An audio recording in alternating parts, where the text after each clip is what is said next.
Good morning বন্ধুরা। আজ Sunday. আমার মেয়ে বলছে সানডে কি হবে? আরে ভিডিওটা তো অন করো। সানডে কি হবে বলো? সানডে মাংস রান্না হবে। সানডে মাংস রান্না হবে। শীতের আমেজটা ভালোই পড়ে গেছে। এই সময় খেজুর গুড় আর সরু চাউলের রুটি একদম জমে ক্ষীর, ঠিক আছে। আর যদি কেউ গুড় না পেয়ে থাকো, আমার এখানে চলে আসো বাগনানে, এখানে গুড় তৈরি হচ্ছে আমার বাড়ির কাছেই, একদম তাজা এবং খাঁটি। তো বন্ধুরা সকলে ভালো থেকো। সামনে চলে আসছে merry Christmas, happy new year চলে আসছে, সকলে আনন্দ করো। তো যাচ্ছি বাজারের দিকে, দেখি কি পাই। সে তো বলেছে যে একটু মাংস চাই তার। তো তোমার কি চাইবো? হ্যাঁ, বিরিয়ানি খাবো বললাম, তুমি তো বললে না বিরিয়ানি হবে না। না না, বিরিয়ানি সেন্টেনগুলো না ঠিক জুৎস নয়, এমনি মাংস আর ভাত যে মাংস জমবে সবসময় খাওয়া হয়, বিরিয়ানিটা কালে ভাতটাই রান্না হয়। আমি তো বললাম যে ওটা ওটা সেই তুলা বাকি রইলো সেই 1 জানুয়ারির সময়, 1 জানুয়ারি দিন হবে বা 25 ডিসেম্বর, ওই জন্য বাকি রয়ে গেল। ঠিক আছে, হ্যাঁ, মটন বিরিয়ানি আর তাকে মটন বিরিয়ানি, মটন চাপ নয় না, চিকেন চাপ আর মটন চাপ জমে কি রয়ে যাবে একদম। ওকে ভাই, চললাম বাজারে। সব ভালো থেকো।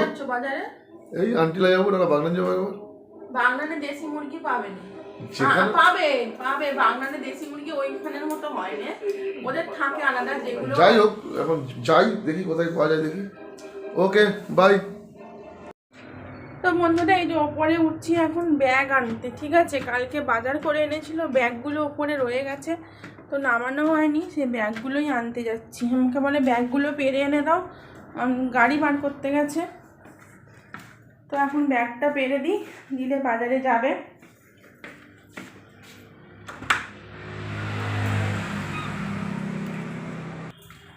তো বন্ধুরা, এই যে 2খানা ব্যাগ দিয়ে দিলাম, এটা নিয়ে এখন বাজারে যাবে। সবজি বাজার কিছুই করবে না, শুধু মাংসটাই আনতে যাবে। আর যদি জলখাবারের জন্য একটু পরোটা আনে, তাহলে সেই পরোটাটাই আনবে। বললাম পরোটা আনতে, কারণ 9টা বেজে গেছে, এসে স্নান টান করতে হবে, জল পাবো না, নাহলে আর জলখাবার করার সময় নেই আজকে, ঠিক আছে। তুমি যাও না দাদা, দেরি হয়ে যাবে না লেপাসে। আরে না, যে আছে নাকি জানি নি, মেসেজ দেয়নি, কিন্তু এ পাশে রান্না বান্না জল চলে যাবে, এগুলো তো দেখতে হবে। মেসেজ কালকে তো অফ থাকবে বলে দিয়েছে, আজ সানডে অফ থাকবে। কালকে করালো না প্র্যাকটিস 2 ঘন্টা, এখন তো রিহার্সাল, শুধু অ্যানুয়াল প্রোগ্রামের রিহার্সাল হবে। বন্ধুরা, এখন সবাই মিলে টিফিন করা হচ্ছে। মুড়ি দিয়ে, চপ দিয়ে, শসা দিয়ে, পেঁয়াজ দিয়ে, গাজর দিয়ে, কাঁচা লঙ্কা, ধনে পাতা সব দিয়ে একটা জম্পেস খাওয়া দাওয়া চলছে। এখানে বাবাকে একটু দিয়েছি খেতে, আর ওইখানে আমার মেয়ে খাচ্ছে পরোটা খাচ্ছে ঘুগনি দিয়ে, ঠিক আছে। ওর বাবা এনে দিয়েছে দোকান থেকে ঘুগনি আর পরোটা, তো পরোটা খাচ্ছে এখানে। আর তোমাদের দাদা এখানে কাটছে হচ্ছে গিয়ে সবজি, আর মুড়ি খাচ্ছে। কি করছো গো? এই যে এইদিকে তাকিয়ে বলো কি করছো, কি আনাজ কাটছো? এই যে কার মুখ, তুমি আবার খাচ্ছ? শীতকালে এখন দম্বর খাওয়া দাওয়া চলবে। কি রান্না, কি বাজার করেছো বললে না? মুড়ির গামলাটা দেখাও একবার। মুড়ি খাচ্ছে, কোনো কথা হবে না। আর এখানে মা চলে এসছে রান্না করার জন্য, কুমড়ো শাকের তরকারি রান্না হবে। তো সবাই মিলে আজকে রবিবারটা বেশ ফাটাফাটি লাগছে, হেভি জমজমাটি, ঠিক আছে। তো চলো বন্ধুরা, খাওয়া দাওয়া করে নিই। তো বন্ধুরা, রান্না বান্না অনেকক্ষণ বসে গিয়েছে। তো এখন আমি দেখতে এলাম যে রান্নাটা কত দূর এগিয়েছে, কারণ নিচ থেকেও আনাজপাতি কেটে নিয়ে এসেছে। দেখো, এখানে 2 ধরনের মাংস রান্না হচ্ছে। এই যে একটা বড় কড়াতে মাংস রান্না হচ্ছে, আর একটা ছোট কড়াতে অল্প পরিমাণ কিছুটা মাংস রান্না হচ্ছে। তো এই 2 রকম মাংস কিসের জানো? তো একটা হচ্ছে কষা খাবো বলে কষার জন্য আলাদা মাংস রান্না হচ্ছে, আর একটা মাংস ঝোল হবে বলে সেই ঝোলের মাংস আলাদা রান্না হচ্ছে। আর এই কষা মাংসটা কী মাংস জানো? এই কষা মাংসটা হচ্ছে গিয়ে মুরগির ছাঁট মাংস, যেটা মধ্যে আছে ঠ্যাং, গলা, মেটে, কচকচি, যেগুলো ভালো মাংসর মধ্যে দেয় না, মানে মাংসর যেটা ছাঁট বেরোয়, সে আমাদের একটা গোটা মুরগি নেওয়া হয়েছে, সেই মুরগির ছাঁট যেটা বেরিয়েছে সেইটাই ও নিয়ে এসছে আমার জন্য 500 গ্রাম মানে ওজনের নিয়ে এসছে। ঠিক আছে, মুরগির যেটা বেরিয়েছে তার থেকেও আরও কিছু এক্সট্রা নিয়ে এসছে। আমি বলেছিলাম যে কষা মাংসটা খাবো, আমি ঝোল দেওয়া মাংস খাবো না, ঝোল দেওয়া মাংস তোমরা খাবে, আর আমি আর আমার ছোটো মেয়ে কষা মাংস খাবো, কারণ ছোটো মেয়েরও জ্বর হয়ে মুখটা কদিন ধরেই খারাপ হয়ে গিয়েছে। তো ওই জন্যে মেয়েতে দুজনে মিলে কষা মাংস খাবো বলে তোমাদের দাদা রান্না করছে। আর এইখানে দেখো রান্নাবান্না অনেকটা পরিমাণে এগিয়ে গেছে, আর আমার মেয়ের মাংসটা এখানে পুরো রেডি। ধনেপাতা দিয়ে দিয়েছে, ধনেপাতা অতটা আমার পছন্দ নয়, তবুও দিয়েছে, এখন কি করা যাবে। তো এই মাংসটা এখন মেয়েকে তুলে খানিকটা দেবো, ও বসে বসে খাবে। আর এইখানে মা করেছে কুমড়ো শাকের চচ্চড়ি মাছের মাথা দিয়ে, এটা আমার বড় মেয়ের জন্য স্পেশাল, ও খেতে খুব ভালোবাসে। তো শনি রবিবার ঘরে থাকলে একটু শাক পাতা রান্না করে খাওয়াতে আমিও বেশ ভালোবাসি আর কি, স্কুলে গেলে তো খাওয়া হয় না ওই জন্য। আর এখানে দেখো এই মাংসটাতে ঝোল দিয়ে দিয়েছে, মাংসটা এখন টকবক করে বেশ খানিকক্ষণ ফুটবে, তারপরে গরম মশলা দিয়ে নামানো হবে। ঠিক আছে, তো মাংসটা এখন ফুটতে থাক বেশ অনেকক্ষণ, এটা তো অস্ট্রেলিয়ান মাংস। আর এইখানে দেখো মায়ের জন্য মাছের ঝোল হচ্ছে, তো দুখানা বাটা মাছের ঝোল বসিয়েছি আর কি। মা শুধু এমনি 5 ফোড়ন দিয়ে আর ধনে গুঁড়ো দিয়ে, জিরে গুঁড়ো দিয়ে আর কাঁচা লঙ্কা দিয়ে, হলুদ দিয়ে অল্প করে পাতলা করে মাছের ঝোল হচ্ছে, মা মাছের ঝোলটা দিয়ে ভাত খাবে বলে। রান্না করছি বন্ধুরা, বলো। Hi. There is cooking chicken. কোথাকার ইংলিশ এটা? ফরেনে? হ্যাঁ? A beautiful color. And taste अच्छा है.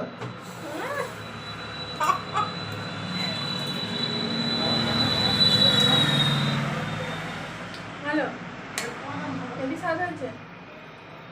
না, গরম। अरे गरम আরে भात গরম। बार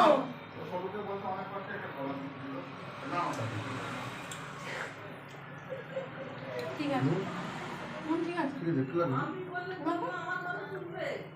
না, নুনটা ঠিকই আছে। ठीक है.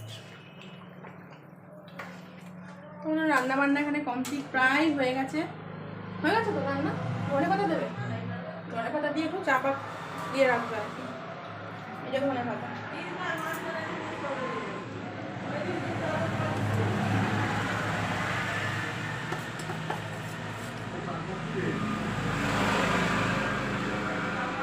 কমপ্লিট? হ্যাঁ, Complete. ঢাকা দিয়ে রান্না করবো, ঢাকা দেওয়া থাক। তুমি চাপা দিয়ে কষানি ভালো করে, কই দেখ তোমার কোন মাংস ছিল সেটা খাসিটা. ওখানে রান্নাটা একটু বাকি রয়েছে, ধনেপাতা দিয়ে একটুখানিটা চাপা দিয়ে রাখলো। তো ভাত বাড়বো এখন, যে বাবা চান টান করে চলে এসেছে, আর এখানে চাদর টাদর গায়ে দিয়ে দিয়েছে। এত ঠান্ডা আজকে পড়েছে না, কি বলবো, আমাদেরও হাত পা কনকন করছে। আর এখানে মায়েতে আর তার নাতনিতে দুজনে মিলে গল্প করছে, কী যে খোশ মেজাজের গল্প হচ্ছে আমি ঠিক বাবু জানি না। তো মাকে বললাম যে তোমারও ভাত বেড়ে দেবো, একসঙ্গে বাবাতে আর তোমাতে খেয়ে নেবে। আর আমার মেয়ে বলছে তো ভাত খাবে না, ওর নাকি পেট প্রচণ্ড ভার, ও শাকের তরকারিটা শুধু মুখে খাবে, আর যদি খিদে পায় পরে উঠে ভাত খাবে। আমি বললাম ঠিক আছে, যখন খিদে পাবে তখন খাবি, কারণ সত্যি সকাল থেকে খাবারটা না অনেকটাই চাপ হয়ে গেছে, অতটা চাপ খেলে ওর আবার অসুবিধে হয়। আর আমি এখানে আমার কষা মাংস একটা খেতে খেতে ওদের সঙ্গে কথা বলছি আর কি। তো চলো এবার ভাতটাগুলো বেড়ে দিই, বাবা খেতে বসুক, মাকেও খেতে দিয়ে দেবো। আর তোমাদের দাদাই যে চান করতে যাচ্ছে, ও চান করার আগে একটুখানি এটা শেভিং করবে, শেভিং করে তারপরে স্নান করতে যাবে, কারণ ও বিকেলবেলা বেরোবে, ও কাজ আছে সেই জন্য। তো চলো এখন ভাতটাগুলো বাড়ি, সকলকে খেতে দিই, আর আমরাও খেয়ে নেবো এবার। তো বন্ধুরা কদিন তো মাই রান্না বান্না করছে আর আমাদেরকে খেতে টেতে দিচ্ছে, আজকে আমরাই রান্না বান্না করেছি। তো আমরা বলতে আমি কিছুই করিনি, তোমাদের দাদা রান্না বান্না করেছে, আর মা অল্প একটু রান্না করেছে, শুধু শাকের তরকারিটা মা রান্না করেছে।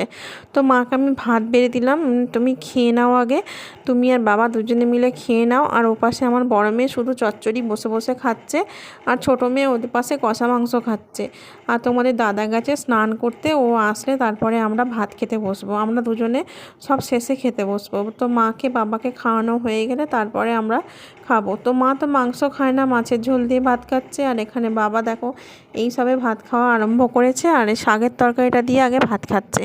তো বাবা তো ভীষণ শাক পাতা খেতে ভালোবাসে, তো শাকের তরকারিটা দিয়ে ভাত খাওয়া হয়ে গেলে তারপরে হয়তো মাংসর ঝোল দিয়ে অল্প করে ভাত খাবে, কারণ বাবা শাকটা খেতে ভালোবাসে আর মাছটা খেতে ভালোবাসে।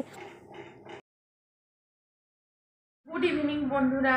তো এখন বেজে গিয়েছে ঘড়িতে সন্ধ্যে 7:30, ঠিক আছে, 7:30 বেজে গিয়েছে। আর 5টার সময় ঘুম থেকে উঠে দোকান খুলে দিয়েছি, দোকানে বসে আছি। আর তোমাদের দাদা ঘুম থেকে উঠে চাটা খেয়ে ও বেরিয়ে গেছে ওর কাজে। তো আমি দোকানে এতক্ষণ বসেছিলাম, আর এখন আমার সঙ্গে এসে যোগ দিয়েছে এই যে আমার কুচুমা। দোকানে এসে বসেনি ও, এখানে এসে বসেছে ব্ল্যাঙ্কেট, এই যে ব্ল্যাঙ্কেট পেতে দিয়েছি, ব্ল্যাঙ্কেটের ওপরে বসেছে। আবার দেখো চুল টুল বেঁধে দিয়েছে ও দিদিভাই। তো চুল বেঁধে এখন বসে বসে কি খাচ্ছে দেখো। কি খাচ্ছিস মোনা? ভুজিয়া, তোমরাও খাও? ভুজিয়া খাচ্ছ? হ্যাঁ। এখন তোমার শরীর কেমন আছে? অনেক ভালো আছে। হ্যাঁ, ও শরীরটা আগের থেকে একটু ভালো রয়েছে, মানে জ্বরটা এখন আর ওঠেনি, 2 দিন জ্বর ওঠেনি, কিন্তু হচ্ছে যে প্রচণ্ড হ্যাচ্ছ হচ্ছে আর এমনি কাশছেও এরকম। কারণ আমাদের নিচের ঘরটা তো না ভীষণ ঠান্ডা, আসলে হাওয়া বাতাস ঢোকার জায়গা নেই, অথচ হচ্ছে গিয়ে একটা জানলা আছে, জানলা সোজাসুজি একটুখানিটা ফাঁকা আছে, সেটা দিয়ে এমন হু হু করে হাওয়া ঢুকছে যে একদম গোটা ঘর পুরো ঠান্ডা। বড় নিচের ঘরটা তো, তাছাড়া ওপরে এই সামনের ওই দোকানের সামনেটা পুরোটা তো ফাঁকা, তো ওইটা দিয়ে ঠান্ডা হাওয়াটা পুরো ঘরের মধ্যে আসছে আর প্রচণ্ড ঠান্ডা লাগছে। তো যার জন্য ওকে এখানে ব্ল্যাঙ্কেটটা পেতে বসিয়ে রেখেছি, একটু পরে গায়ে চাপা দিয়ে দেবো, কারণ সারা সকালে ওখানেই বসেছিল। আমি যেখানে থাকবো ও তো আমার সঙ্গে সেখানেই থাকবে, কারণ স্যার পড়াতে এসছে আমার বড় মেয়েকে, বড় মেয়ে পড়ছে, ও পড়ে ও ছিল অতক্ষণ, কিন্তু একটা বাচ্চা মানুষ কতক্ষণ বসে থাকবে আর স্যারের কাছে। তো যাই হোক, এখন ও ভুজিয়া খাচ্ছে, খেতে খেতে টিভি দেখছে। আর রাতের রান্নাবান্না বলতে রাতের রান্নাবান্না কিছুই হবে না। রান্না ওই যে দুপুরবেলার মাংসটা রয়েছে, ভাতও অল্প রয়েছে। আমার বড় মেয়ে আবার দুপুরবেলা ভাত খায়নি, ও এত খাওয়া দাওয়া করে নিয়েছিল সকাল থেকে, ম্যাগি, চপ, মুড়ি, পরোটা, ঘুগনি, তারপরে মাছ, শাকের তরকারি চচ্চড়ি করেছিল, কুমড়ো শাকের চচ্চড়ি শুধু মুখে খেয়েছে। তো এইগুলো খাওয়ার পর ওর পেট নাকি এত ভার হয়েছিল, দুপুরবেলা ভাত খাওয়ার মতন জায়গা ছিল না পেটে, তাই জন্য ভাত খায়নি। ও পড়ে টরে উঠে ভাত খেয়ে নেবে আমাকে বললো, ঠিক আছে। তো এই হলো ব্যাপার। তো রাতে রান্নাবান্না কিছুই হবে না, তোমাদের দাদাও খাবে না, ও যেখানে গেছে ওখান থেকে খাওয়া দাওয়া করেই ফিরবে, ঠিক আছে। আর এখন আমরা খেতে শুধু আমি আমার ছোটো মেয়ে। তো দেখি কৌটোয় মুড়ি আছে, মুড়ি ঢালবো, মাংস দিয়ে হয়তো মুড়ি দিয়ে মাখিয়ে দুজনে মিলে খেয়ে নেবো। আর মা যদি আমার মেয়েকে রুটি দেয় তাহলে আরোই অতি উত্তম, আর কোনো খাবারের চিন্তাই নেই, ঠিক আছে। তো এই হলো গিয়ে ব্যাপার। তো এখন দোকানদারি করছি, দোকান বন্ধ করব প্রায় 10:30, 11:45 নাগাদ দোকান বন্ধ করব, ঠিক আছে। তো চলো, তোমাদের সঙ্গে দেখা হচ্ছে আবারও পরে, রাতের দিকে দেখা হতে পারে, ঠিক আছে। খেয়ে নাও Mona. Good night. Good night. এখন সন্ধ্যাবেলা কেউ গুড নাইট বলে না, গুড ইভিনিং বলে। Good evening. হ্যাঁ, রাতে শুতে যাওয়ার আগে গুড নাইট বলতে হয়, তাই তো। বিছানাটার কি অবস্থা, এখানে কেউ বলবে এটা আমার ঘর বলে?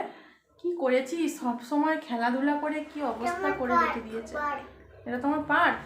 ঠিক আছে, পার্কে খেলাধুলা করো, চলো। তো বন্ধুরা, ঘড়িতে এখন বেজে গিয়েছে রাত্রি 10:10, আর এই 10:05-এর সময় আমি দোকান বন্ধ করে দিয়েছি 15-20 মিনিট আগে। তো 15-20 মিনিট আগে বন্ধ করে দিয়েছে, পুরো রাস্তা আমাদের শুনশান হয়ে গেছে, এত ঠান্ডা পড়েছে, রাস্তায় কোনো লোক নেই। তো সেই জন্য দোকানদারি বন্ধ করে দিয়েছি। বন্ধ করে এসে মেয়েকে যে খাওয়াতে বসে পড়েছি। আর যেহেতু কালকে সকালবেলা স্কুল আছে, প্রায় স্কুল, তো যেহেতু সকালবেলা কালকে স্কুল আছে, 1 সপ্তাহ মতন স্কুল কামাই হয়ে গেছে শরীর খারাপের জন্য, তাই চেষ্টা করব কালকে যেন ভালোভাবে স্কুলে যেতে পারে। তো সেই জন্য তাড়াহুড়ো করে ওকে খাওয়াতে বসেছি এখন 10টার সময়, আর খাওয়া দাওয়া হয়ে গেলে ওকে ঘুম পাড়িয়ে দেবো, ঠিক আছে। তো গরমে ওপরে এখনও পড়ছে, ও পড়ে টরে নামেনি, এখন নামলে আমি আর ও একসঙ্গে মিলে দুজনে মিলে ভাত খাবো। ভাত আছে আমাদের। কত জমিয়েছিস? ক টাকা বলো? শুধু এইটা 10 টাকা দিল। 1 2 3 4 5 6 7 7 পয়সা দিল হচ্ছে যে 10 টাকা হুম। আমি এখানে রেখে দিই। আচ্ছা, সব পয়সাগুলো এখন ব্যাংকে ঢুকিয়ে দাও। তো এবার 5 টাকা দিল, ঠিক আছে, গুনে বলবে আমাকে কত টাকা আছে ওখানে, ঠিক আছে? 3 বন্ধুরা এই দেখো, এই আমাদের খাওয়া দাওয়ার পর্ব চলছে এখন। একজনকে খাওয়ানো কমপ্লিট, আর একজনকে খেতে দিয়েছি এখানে, ওখানে ভাত খাচ্ছে, ঠিক আছে, মাংস আর ভাত খাচ্ছে। ওখানে থেকে ভাত খায়নি, তো এবেলায় খাচ্ছে এখন। আর আমারও খাবার বেড়ে নিয়েছি, তো এই যে আমার খাবার বেড়ে নিয়েছি এখানে। ভাতটা নিয়ে আসলাম, তরকারি আছে এখানে চাপা দেওয়া, তোমাদেরকে দেখাচ্ছি। ওবেলার সেই মাংসটা আছে, এই যে, জানি না কতটা খেতে পারবো। এটা হচ্ছে যে সেই কষা মাংসটা, যেটা ওবেলা কষা হয়েছিল সেইটাই আছে, আমি সেবেলা খেয়েছিলাম, আর এইটাই রয়েছে। তো এটা আমার জন্যই এনেছিল, আমি খাচ্ছি সকাল থেকে। তো এখন আমরা খাওয়া দাওয়া করে নিই। তো 11:45 বেজে গিয়েছে এখন ঘড়িতে। এখন আমরা খাওয়া দাওয়া করে নেবো, খাওয়া দাওয়া করে শুয়ে পড়বো। ভাবলাম যে একটু তাড়াতাড়ি শুয়ে পড়বো 10টার মধ্যে, তো হলো না, যেহেতু দোকান টোকান বন্ধ করতে হলো, তো এই জন্য এতটা দেরি হয়ে গেল। তো চলো বন্ধুরা, আজকের মতন সবাইকে টাটা করছি। দেখা হচ্ছে আগামীকাল নতুন আর একটি ভিডিওতে। ততক্ষণ সবাই খুব ভালো থেকো, সুস্থ থেকো।